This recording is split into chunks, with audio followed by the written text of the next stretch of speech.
Hey there, Pastor Ben here, continuing our study through the Minor Prophets. Today we'll be going through the book of Habakkuk.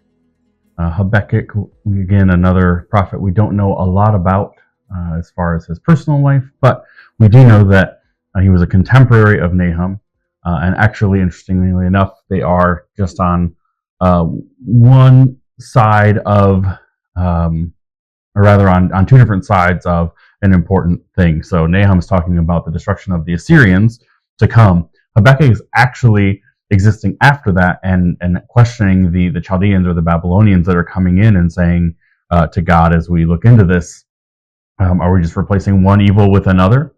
Knowing that eventually the fall of Judah will come to or come by the hands of the Babylonians. So as we read Habakkuk and just look into this book, we'll see that the style of writing changes partway through, and we usually think of prophecy as the word of the Lord being told from a prophet to a people, but this is an example where we see that we're actually just having a conversation. Habakkuk's having a conversation with God, and God is responding to him. And so we, as the audience listening to God's response, then have the responsibility to consider God's words and the lesson that he's teaching Habakkuk. So it begins, verse 1, the oracle that Habakkuk the prophet saw. O Lord, how long shall I cry for help, and you will not hear? Or cry to you violence, and you will not save? Why do you make me see iniquity, and why do you idly look at wrong? Destruction and violence are before me, strife and contention arise. So the law is paralyzed, and justice never goes forth. For the wicked surround the righteous, so justice goes forth perverted. This is Habakkuk's first complaint, and he's essentially saying, God, you're making me have to look at all this bad stuff happening, and from my perspective, I'm not seeing you doing anything about it. Right? There's a broken world in front of me. This again, we know historically this nation is going to come overtake us. They're becoming the new world power. You're not doing anything to save your people. What's up? What's up with that? And maybe we felt that way about different things that we've observed, whether they might be, grand national or even international issues of war and strife and legislation. Or maybe something, smaller, just even in our own lives, and just wondering, okay, God, we are seeing iniquity, we're seeing destruction, I'm seeing violence, but what are you doing about it? And so God answers Habakkuk in verse 5. It says, look among the nations and see, wonder and be astounded, for I am doing a work in your days that you would not believe if told. For behold, I am raising up the Chaldeans, that bitter and hasty nation, who march through the breadth of the earth to seize dwellings not their own. They are dreaded and fearsome. Their justice and dignity go forth from themselves. Their horses are swifter than leopards, more fierce than the evening wolves. Their horsemen press proudly on. Their horsemen come from afar. They fly like an eagle, swift to devour. They all come for violence, all their faces forward. They gather captives like sand. At kings they scoff, and at rulers they laugh. They laugh at every fortress, for they pile up earth and take it. Then they sweep by like the wind and go on, guilty men, whose own might is their God. So at the beginning of this, God essentially says, as we've seen in other prophecy, Isaiah 55, the idea that God's ways are not our ways, his thoughts are not our thoughts. And, even looking at God's response to Job, there's a little sense of, you don't understand the big picture in the way that I understand the big picture. I am the creator. I am sovereign. Right. And so when he says, for I am doing a work in your days that you would not believe if told. Right. God's basically saying, if I told you what's really happening, if I laid out every step and every detail, it would sound to your ears in a way that just you couldn't even comprehend. And then he is admitting that the Babylonians are not nice people. They are strong. They are coming to destroy things. But he also, at the end, tells him that they are worshiping themselves, that they know, or they think that they know that they are the most powerful nation. And so Habakkuk then responds to that that description of the people with this. In verse 12, he asks God, "Are you not from everlasting, O Lord my God, my Holy One? We shall not die. O Lord, you have ordained them as a judgment, and you, O Rock, have established them for reproof. You who are of purer eyes than to see evil and cannot look at wrong, why do you idly look at traitors and remain silent when the wicked swallows up the man more righteous than he? You make mankind like the fish of the sea, like crawling things that have no ruler. He brings all of them up with a hook. He drags them out with his net. He gathers them in his dragnet, and so rejoices and is glad. Therefore he sacrifices to his net and makes offerings to his dragnet, for by them he lives in luxury and his food is rich. Is he then to keep on emptying his net and mercilessly killing nations forever?" Again, Habakkuk just doesn't understand if God is just, if God is good, why use these wicked people? He understands he's using them. You've ordained them as judgment. You're using them for reproof. But why? Why let this be the way that you're dealing with your nation? Why are you treating us like this? Again, he's not completely despondent. He says, "We shall not die" in verse 12. He understands on some level that God's faithful to his promise. But as we'll see, God is teaching them just how deeply true that promise must live in our hearts. And so as chapters 2 starts, Habakkuk basically says, I'm going to stand back and see how this all plays out. He says, "I will take my stand at my watchpost and station myself on the tower and look out to see what he will say to me and what I will answer concerning my complaint." And so as we continue on in the next few verses in chapter 2, we see God again giving a response to this second complaint. And he says this, "And the Lord answered me, write the vision, make it plain on tablets, so he may run who reads it. For still the vision awaits its appointed time. It hastens to the end. It will not lie. If it seems slow, wait for it. It will surely come. It will not delay. Behold, his soul is puffed up. It is not upright within him. But the righteous shall live by his faith. Moreover, wine is a traitor, an arrogant man who is never at rest. His greed is as wide as Sheol. Like death, he is never enough. He gathers for himself all nations and collects as his own all peoples." So we see a variation on the first answer, and basically says God's timing is not our timing, right? The vision awaits its appointed time. It seems slow, wait for it. It will come. It will not delay. So again, God is saying, you have to trust in my sovereignty. You have to understand that, yes, what looks in front of you is difficult.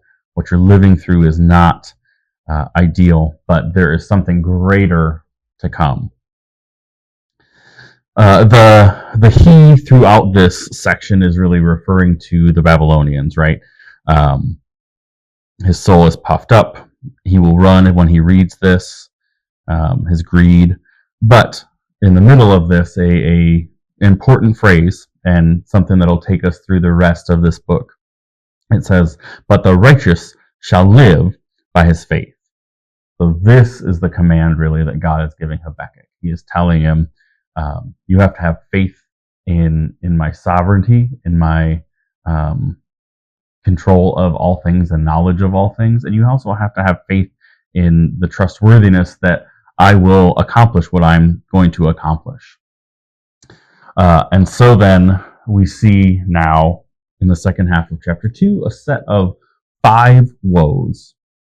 Again, the darkness of these just reminds us of how despondent we are without God, but it also will see a couple of glimpses of remembering that God is ultimately working for his glory, and his ways are bringing about, his will is to eventually bring about and establish a new kingdom and a perfect kingdom and all evil will be judged and banished. So, in chapter 2, verse 6, it says, "Shall not all these take up their taunt against him with scoffing and riddles for him, and say," first woe, "Woe to him who heaps up what is not his own, and for how long, and loads himself with pledges. Will not your debtors suddenly arise, and those awake who will make you tremble? Then you will be spoil for them.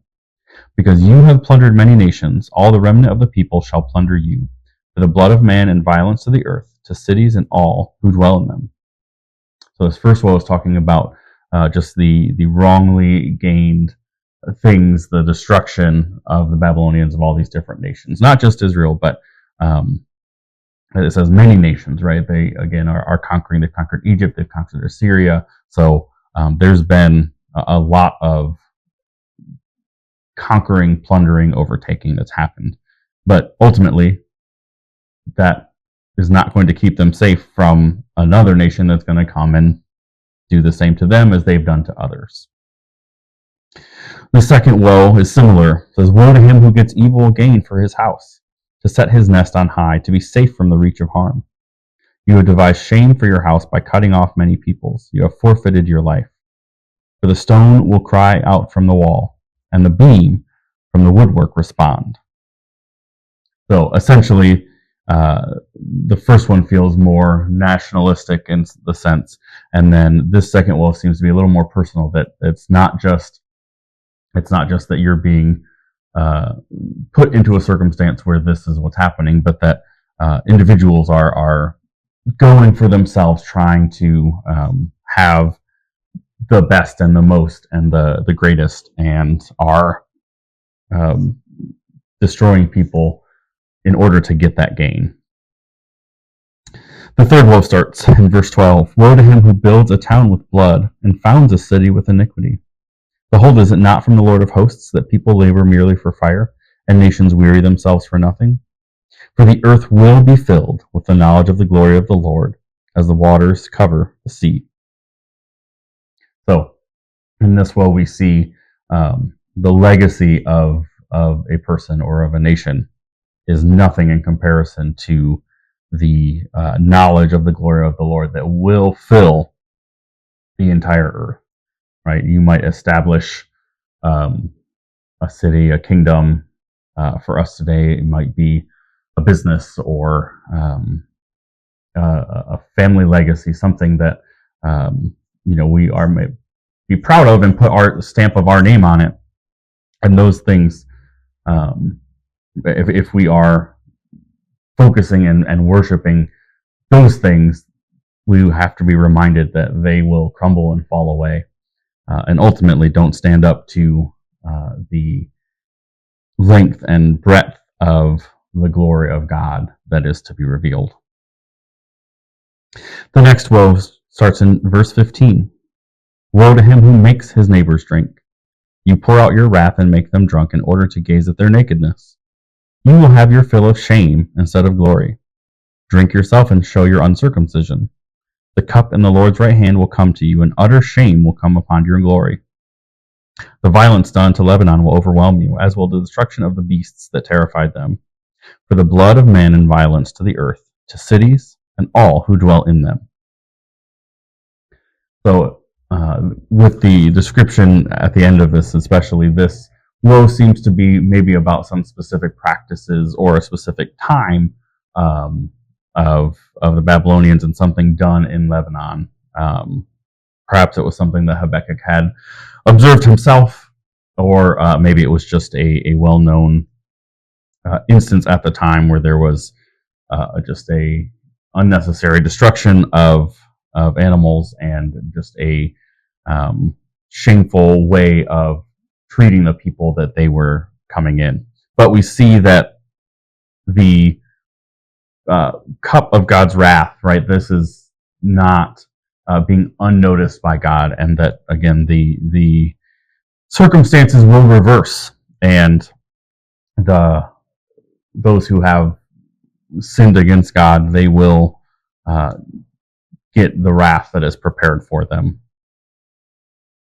And then the last woe deals with idolatry, verse 18. What profit is an idol when its maker has shaped it? A metal image, a teacher of lies.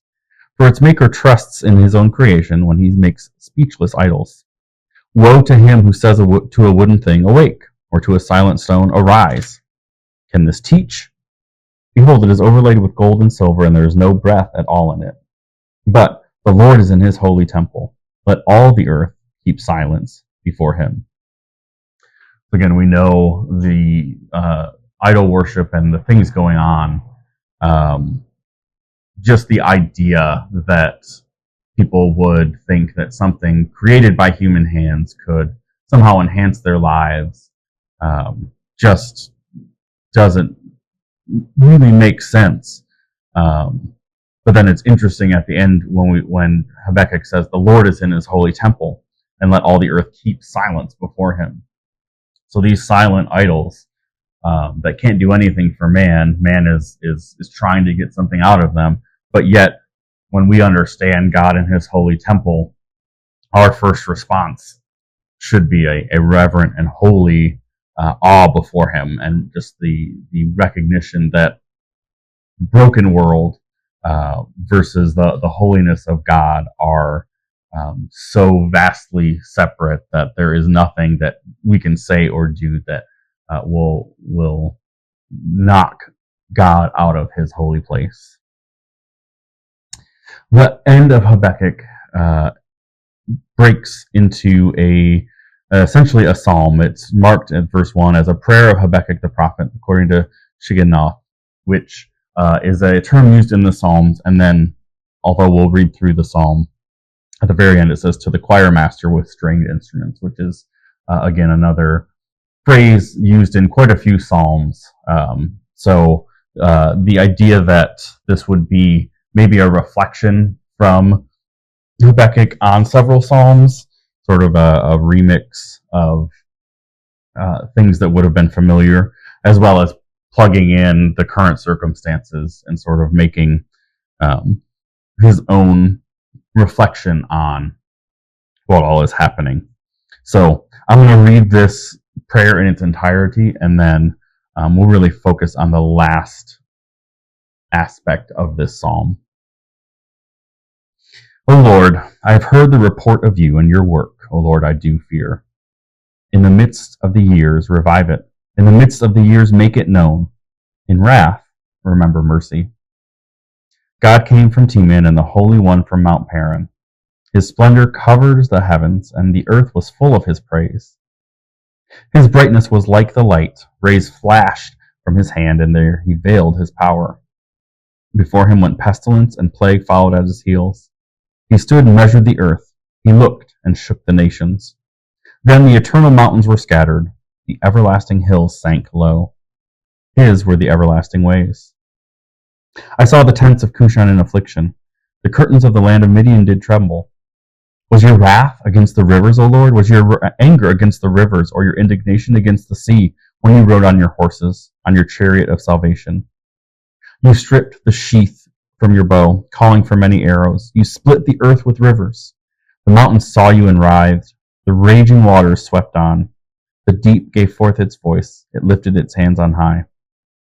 The sun and moon stood still in their place, at the light of your arrows as they sped, at the flash of your glittering spear. You marched through the earth in fury. You threshed the nations in anger.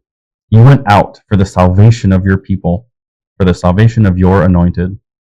You crushed the head of the house of the wicked, laying him bare from thigh to neck. You pierced with his own arrows the head of his warriors, who came like a whirlwind to scatter me, rejoicing as if to devour the poor in secret. You trampled the sea with your horses, the surging of mighty waters. I hear, and my body trembles. My lips quiver at the sound. Rottenness enters into my bones. My legs tremble beneath me. Yet I will quietly wait for the day of trouble to come upon the people who invade us. Though the fig tree should not blossom, nor fruit be on the vines, the produce of the olive fail, and the fields yield no food.